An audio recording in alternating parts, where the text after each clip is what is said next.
મિત્રો અમે સોનગઢ ગયા હતા ડાંગરનો ફેરો મારવા માટે.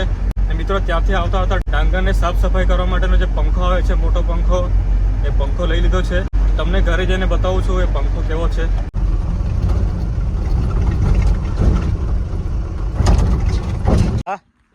હારતા હે દો કા બાપ તને દો ના.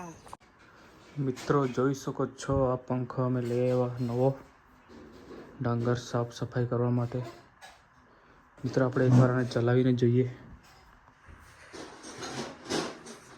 અડધા HP ની મોટર છે આમાં.